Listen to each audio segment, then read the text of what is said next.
buenos días. Es para mi esposita y para mí una gran alegría el estar con ustedes en esta mañana. Y es nuestra confianza también en el Señor que durante estos 8 días ustedes hayan podido repasar los primeros 5 principios, sobre todo trabajar en Arma tu Plan. Y como ya he hablado con algunos de ustedes, sé que también iniciaron a ponerlo en práctica y espero que todos nosotros estemos trabajando en poner en práctica ese Arma tu Plan y estar expectantes de lo que Dios va a estar haciendo en nuestra vida y en nuestro matrimonio. Hace 8 días vimos entonces los primeros 5 principios.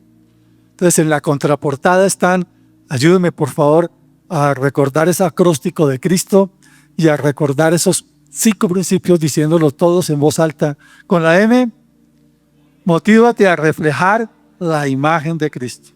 Con la A, ama con el amor de Jesús. Con la T, toma tiempo con tu pareja. Con la R, recuerda que Dios aún está actuando. Y con la I, insiste en satisfacer sus necesidades. Hoy continuamos entonces con la M. Y el principio con la M es muestra interés por crecer. Cuando hablamos de crecimiento, tenemos que tener claro que Dios espera de nosotros un crecimiento continuo. Y la pregunta que debemos de estar haciéndonos continuamente es ¿cuánto he crecido? Sería una buena pregunta antes de dormir y cuando oramos y dejamos la noche en manos de Dios, poder decir gracias, Señor, porque he crecido en esto. O, Señor, para poder seguir creciendo en esto, necesito de ti y necesito tal cosa. Y dormir con eso en mente, de tal manera que en el devocional de la mañana se lleve esa necesidad de crecimiento. Hay un pasaje en Eclesiastés que es clave cuando hablamos del crecimiento. Y este pasaje se encuentra en el capítulo 10, versículo 10. Lo voy a leer en la Nueva Versión Internacional. Si el hacha pierde su filo y no se vuelve a afilar, hay que golpear con más fuerza.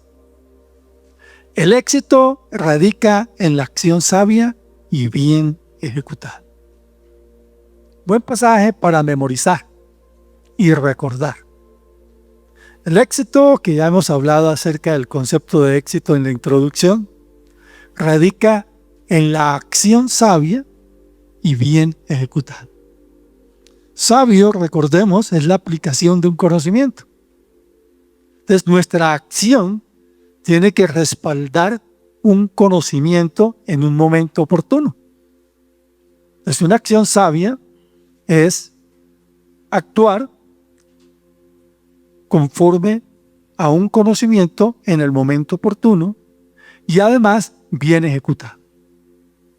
Para hacer una acción bien ejecutada, posiblemente voy a necesitar entrenamiento. ¿En qué debo de entrenarme para poder tener acciones sabias y bien ejecutadas? Veamos lo que dice el comentario bíblico de Bacon. No, este no es de Bacon, este es de Matthew Henry. Dice el comentario, el versículo 10 requiere especial atención. El sentido es el siguiente: cuando el filo del hacha se pierde, el trabajo se hace más fatigoso. Si el trabajador hubiese preparado convenientemente la herramienta, habría llevado a cabo su tarea con mayor éxito. Esto implica entonces que la conclusión del versículo es lo que dice la parte A del versículo. El éxito radica en la acción sabia y bien ejecutada. Tenemos entonces un llamado de Dios de actuar, pero ese actuar debe de ser un actuar con éxito. Y hemos visto que ese actuar con éxito radica en actuar de una manera sabia y bien ejecutada.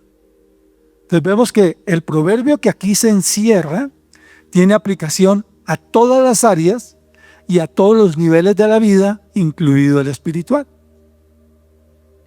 Siempre en todas nuestras áreas tenemos que tener presente este versículo. Hay un autor que se llama Stephen Covey, tiene varios libros de gerencia, y él toma este versículo para introducir uno de los capítulos de su libro y lo parafrasea de la siguiente manera. Suponga el lector que se encuentra con alguien que trabaja febrilmente en el bosque, cortando un árbol con una sierra. ¿Qué está haciendo usted?, le pregunta.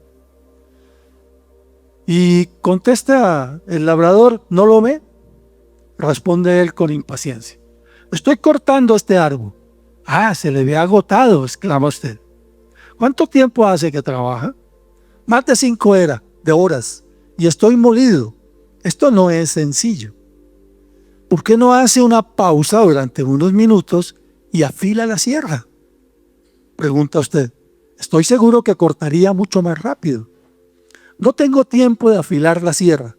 Estoy demasiado ocupado aserrando. ¿No lo ve usted?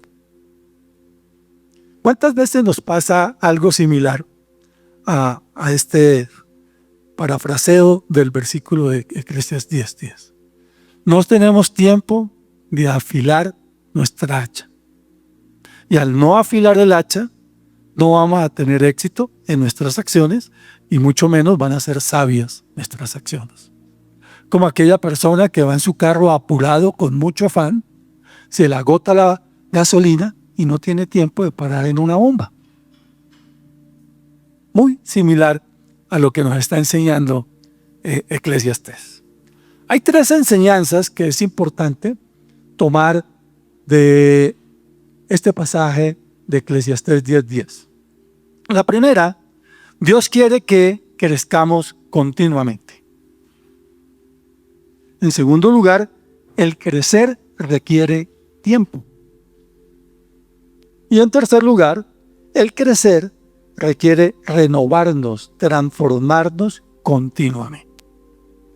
El apóstol Pablo nos dice lo siguiente en Colosenses 1:28, y lo voy a leer en la Nueva Versión Internacional.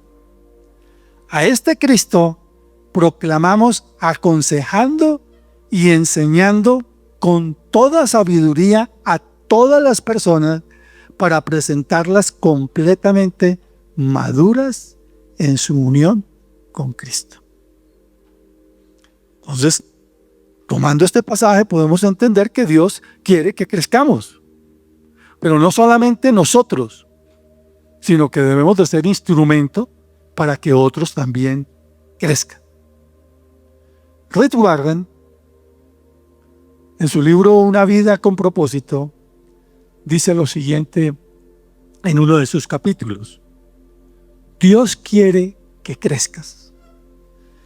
Dios quiere que crezcas. La meta de nuestro Padre Celestial es que maduremos y desarrollemos las características de Jesucristo. Lamentablemente, millones de cristianos envejecen, pero nunca maduran.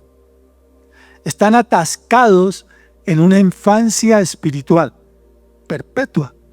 Permanece en pañales y zapaticos de lana porque nunca tuvieron intenciones de crecer.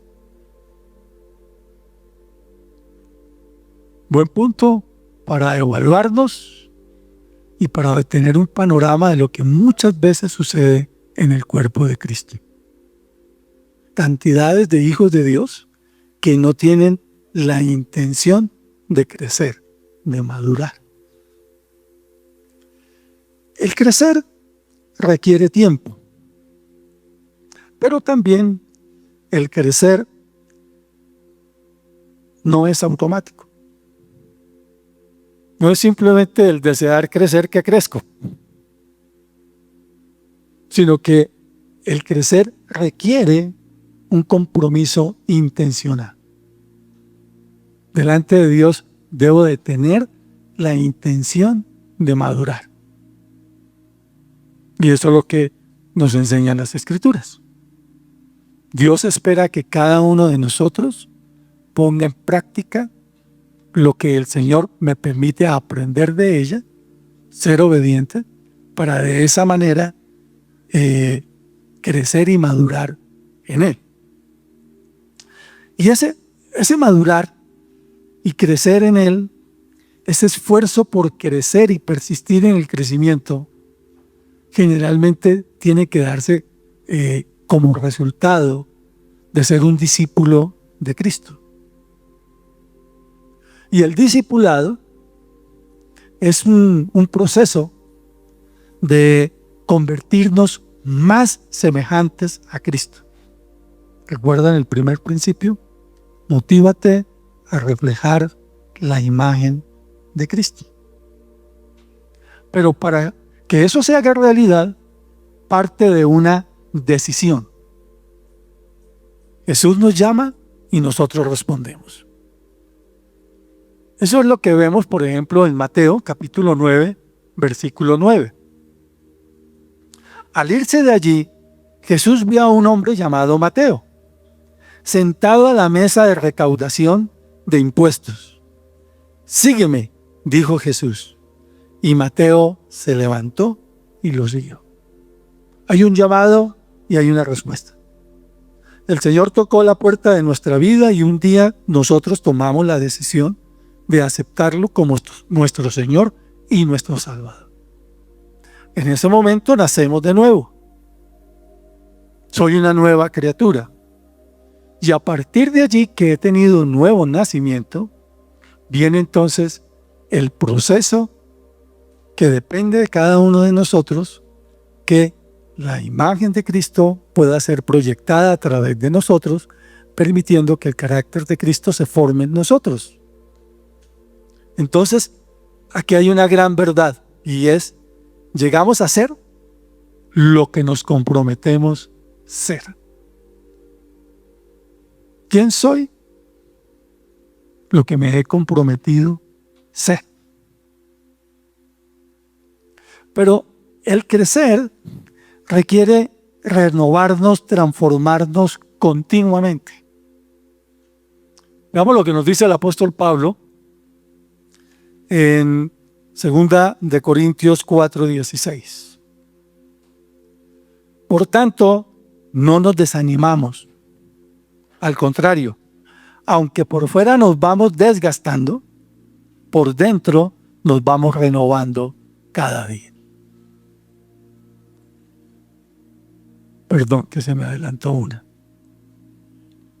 Entonces, vemos que por dentro tenemos que irnos renovando día tras día. La manera en que pienses determinará cómo te sientes. Y cómo te sientes va a influenciar en cómo actúas. Hay un proceso. El de pensar, el de sentir. Octavio Paz agrega el decir. Y ello va a influenciar en la manera en que actúo. El punto de reflexión es el siguiente. Nunca es demasiado tarde para empezar a crecer. Y la pregunta por contestar es, ¿cuáles son las áreas donde necesito dejar de pensar a mi manera y comenzar a pensar a la manera de Dios? Pregunta que también frecuentemente debo de hacerme. Y hay una frase interesantísima de Oliver Cromwell, quien escribió en su Biblia lo siguiente: el que deja de ser mejor, deja de ser bueno. Y esto, cada vez que él abría su Biblia, encontraba esta frase. Entonces, las áreas de crecimiento están relacionadas con las necesidades en cada una de las áreas con las cuales Dios me creó. Entonces, así como hablamos en el pasado principio acerca de las necesidades, satisfacer las necesidades, aplica también lo que estudiamos allí para el crecimiento, porque debo de tener entonces en cuenta las áreas con las cuales Dios me creó: cuerpo, alma, donde reside mente, sentimientos, voluntad, y espíritu. Además, Dios nos creó, fuera de que nos creó tripartitos, nos creó entonces con una necesidad, nos creó seres relacionales. Entonces debo de crecer en esas 4 áreas. Veamos lo que nos dice la Biblia acerca de cada una de estas áreas. En la renovación física, importancia en esta necesidad y en este crecimiento: ejercicio, nutrición, control del estrés, entre otras. ¿Qué dice Eclesiastés capítulo 9, versículo 7? Dice: anda, come tu pan con gozo, bebe tu vino con corazón alegre, que Dios ya se ha agradado de tus obras. Hablemos ahora de la renovación mental. En la renovación mental debo de tener presente el leer, planificar y escribir. Y en cada una de estas recomendaciones es bueno que nos estemos autoevaluando. Por ejemplo, ¿cuál es mi plan de lectura de este año? ¿Qué estoy escribiendo? ¿Cómo planifico mis actividades, mis tareas, mis metas, mis lecturas? ¿Y qué dice el apóstol Pablo en Efesios, capítulo 4, versículos 23 y 24? Ser renovados en la actitud de su mente y ponerse el ropaje de la nueva naturaleza, creada a imagen de Dios en verdadera justicia y santidad. La siguiente área es el área de la renovación relacional. Y aquí tenemos que recordar una de las charlas de hace 8 días, cuando hablamos del servicio. Y veíamos que existe una necesidad o una expectativa, un servicio y unos recursos. Y que el servicio es ese proceso en el cual satisfago una necesidad y a quien le satisfago se lleva una impresión del servicio que estoy prestando. O sea, el Señor nos llamó a servir. Pero también debo de recordar el principio de la sinergia, o sinergia le dicen otras personas. Y ese principio es bien importante, porque la sinergia es entender que siempre el resultado de 2 o más personas va a ser mayor que el mejor resultado que logro yo solo. Hay cosas que yo solo puedo, por mi habilidad y mi aprendizaje y entrenamiento, hacer que sea un logro mayor, grande, alto. Pero nunca va a ser igual ese logro que lo que se puede alcanzar cuando se hacen 2 o más. Y ese es el principio de la sinergia. Aunque a veces nos da la impresión de que como soy hábil y soy muy bueno en hacer algo, tal vez si lo hago, puedo alcanzar mayores cosas. Pero cuando veo un todo, no es verdad.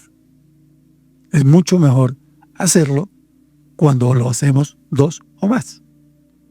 Principio que debo de tener presente en mi matrimonio. Marcos, capítulo 10, versículo 43 al 44 dice así: pero entre ustedes no debe ser así. Al contrario, el que quiera hacerse grande entre ustedes deberá ser su servidor, y el que quiera ser el primero deberá ser esclavo de todos. Y finalmente entramos a la renovación espiritual. Aspectos que debo de tener en cuenta en el crecimiento espiritual. la clarificación de los valores. Todos mis valores están ajustados a la palabra de Dios. ¿O habrán cosas que le doy valor que no están de acuerdo con la palabra de Dios? Compromiso con esos valores. Si realmente adopto un valor que está ajustado a la Biblia, a la palabra de Dios, estoy comprometido con ese valor. Que tu decir sea sí o no, no. Nos enseña la Escritura. Estoy comprometido con ese valor. Es un buen ejemplo para aplicarlo con muchos otros principios. Y por último, el estudio y la reflexión. El estudiar la palabra de Dios, el comprometernos intencionalmente, separar un tiempo para estar a solas con Dios y su palabra, me permite entonces estudiar y reflexionar en lo que el Señor me quiere enseñar y quiere hablar conmigo. ¿Qué dice el Salmo 25:21, nueva versión internacional? Sean mi protección la integridad y la rectitud, porque en ti he puesto mi esperanza. Y el Salmo 84, versículo 11 dice: el Señor es sol y escudo. Dios nos concede honor y gloria. El Señor no niega sus bondades a los que se conducen con integridad. Pasajes para tener en nuestra mente. Todo esto nos lleva a una conclusión, y es que estamos en un proceso de mejoramiento continuo. Ninguno de nosotros ha alcanzado la madurez plena. Esto solamente lo vamos a alcanzar el día que estemos cara a cara con nuestro Señor. Ese día que Él nos regenera completamente. Pero mientras no se dé ese día, todos nosotros estamos en un proceso de crecimiento. Principio que debo de tener presente en mi matrimonio. Primero, entender que yo estoy en un proceso de formación, de crecimiento. Y mi esposa también está en un proceso de crecimiento. Miren lo que dice Apocalipsis, capítulo 2, versículo 19. Yo sé todo lo que haces.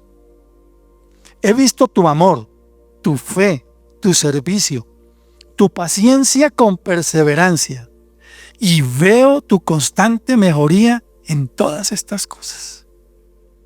Cuando Dios ve mi vida, tu vida, ¿estará diciendo eso? Estarán buen siervo y fiel. Veo que constantemente estás mejorando en todas estas cosas. ¿En qué cosas? Amor, fe, servicio, paciencia, perseverancia. Buen punto para nuestros planes del 2025. ¿En cuáles de estas 5 áreas voy a estar creciendo?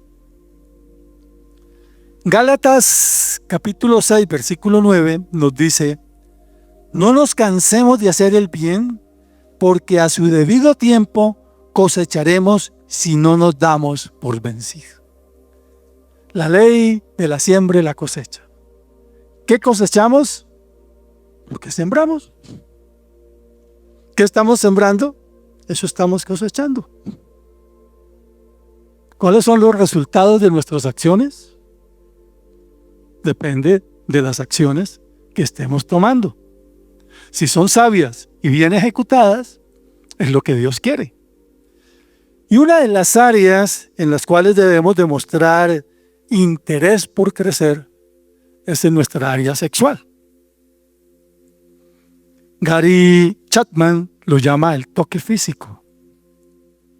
Y Tim LaHaye lo llama el acto matrimonial. Vemos entonces dos autores que nos hablan de la belleza del amor sexual. Veámoslo en la Escritura y prestemos atención a los diferentes pasajes que la Biblia nos habla de el toque físico o del acto matrimonial. Cantares 7, versículos 6 al 9. Cuán bella eres, amor mío, cuán encantadora en tus delicias. Tu altura se asemeja a las palmeras y tus pechos a sus racimos.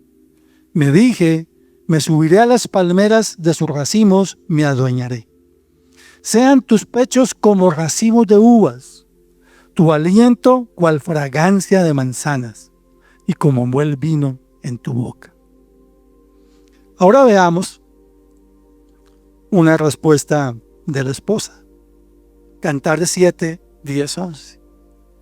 Yo soy de mi amado, y él me desea con pasión. Ven, amado mío, vayamos a los campos, pasemos la noche en las aldeas. Cantares 8:2. Tomándote de la mano, te llevaré a la casa de mi madre, y me enseñarías el arte del amor. Te daría a beber vino con especies y el néctar de mis granadas. Entonces, como lo vimos en el capítulo 1, motívate a reflejar la imagen de Dios. El sexo fue diseñado por Dios con el propósito de reproducir su imagen. Dice el Señor, reproduzcanse, multiplíquense y llenen la tierra. Pero también el Señor añade para el mutuo deleite. Por eso allí en Cantares encontramos que dice, tu amor me deleita, tesoro mío, esposa mía. El sexo fue diseñado por Dios para el placer y satisfacción dentro del matrimonio, tanto para el hombre como para la mujer. Entonces, al hablar de este tema, tenemos que enriquecer esta área y profundizar también en la relación de amor de la pareja. Y hay algunas consideraciones que es importante tener presentes. La primera, en la Biblia, la única prohibición a la relación sexual es de que se realice fuera del matrimonio. Veamos lo que dice el apóstol Pablo en 1 Corintios 7:5, nueva versión internacional. No se nieguen el uno al otro, a no ser de común acuerdo, y solo por un tiempo para dedicarse a la oración. No tarden en volver a unirse nuevamente, de lo contrario, pueden caer en tentación de Satanás, por falta de dominio propio. Pasaje que debemos de tener presente. Una segunda consideración la encontramos en el libro de Tim LaHaye, que dice, la educación sexual es 20% educación y 80% actitud. Educarme, pero es mucho más importante la actitud. En tercer lugar, debo de tener presente la siguiente consideración. Mediante el compartir francamente sus experiencias, descubrir las áreas de sensibilidad. Debe haber una comunicación en la pareja.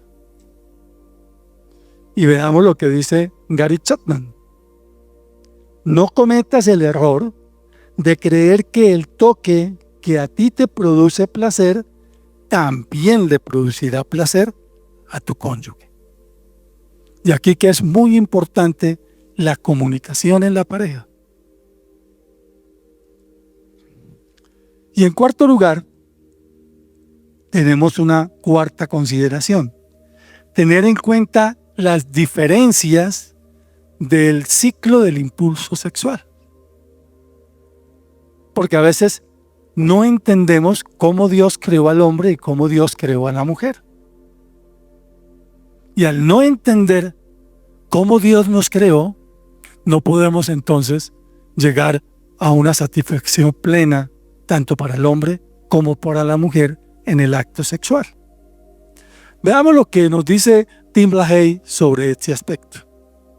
Dice Tim LaHaye lo siguiente, y prestemos atención porque es una consideración importante. El hombre es estimulado sexualmente por la vista. La mujer responde a palabras y hechos cariñosos y al suave tacto. También el hombre responde al tacto, pero no tanto como la mujer. Tratemos de llevar a nuestras esposas hasta el orgasmo y no contentarnos con satisfacer nuestros deseos. Si logramos satisfacerla, crearemos en ella un mayor deseo por la relación y así, dando amor, recibiremos amor de vuelta. 4 consideraciones para tener presente en este área de nuestras relaciones sexuales. Y terminemos leyendo Hebreos capítulo 13, versículo 4. Tengan todos en alta estima el matrimonio y la fidelidad conyugal, porque Dios juzgará a los adúlteros y a todos los que cometen inmoralidad sexual.